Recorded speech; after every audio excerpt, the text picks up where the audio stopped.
Барлықтарыңызға сәлем, сіздермен Айжан. Бүгін біз чехиялық бисерден хит болған чокер жасаймыз. Видеоны соңына дейін қараңыздар. Міндетті түрде менің каналыма тіркеліп, лайк басып, комментарий қалдырыңыздар. Ал видеоны көрмес бұрын менің инстаграм парақшама тіркеліңіздер. Бұл жерде мен тапсырыс қабылдаймын және де жаңа туындыларды жариялайтын боламын. Ал ендеше бізге осындай чокерді жасау үшін колоды қажет, крем қажет, зергерлік тросик және де плоскогубцы қажет болады. Ендеше біз колодыйымызды зергерлік тросигімізге өткізіп, кремпімізді бекітіп, зергерлік тросигіміздің артық қалған тұсын моншақтардың астарына жіберетін боламыз. Біз кремпімізді бекіткеннен кейін колодыйымызды плоскогубцыдың көмегімен қатты бекітеміз. Біздің чокеріміздің бір шеті дайын болды. Енді біз бисерімізді өткіземіз. Міндетті түрде зергерлік тросигіміздің артық қалған тұсын осы бисердің астына жіберуіміз қажет. Бисерді өткізу біраз уақытты алады, сондықтан да шыдамдылық танытып, жұмысымызды аяқтауға тырысамыз. Бисер таңдаған кезінде міндетті түрде сапалы бисерді таңдаңыздар.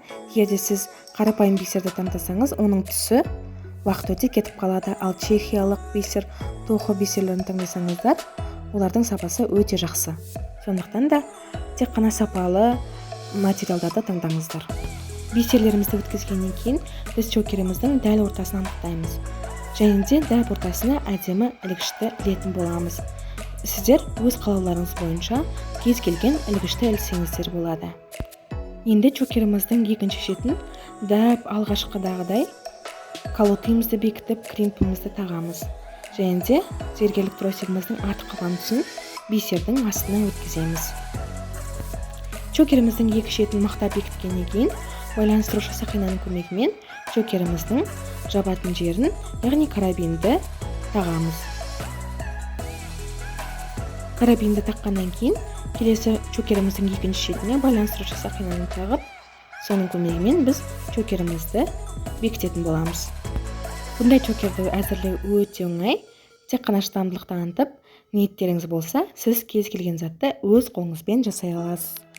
Ендеше менің каналыма тіркеліп, пайдалы мастер-класстарды жіберіп алмаңыздар. Сіздермен бірге болған Айжан. Менің арнама тіркеліп, міндетті түрде лайк басып, комментарий қалдырыңыздар. Келесіде қандай тақырыпта видео күтесіздер, соны міндетті түрде комментарийға қалдырып кетіңіздер. Ендеше келесі кездескенше сау болыңыздар.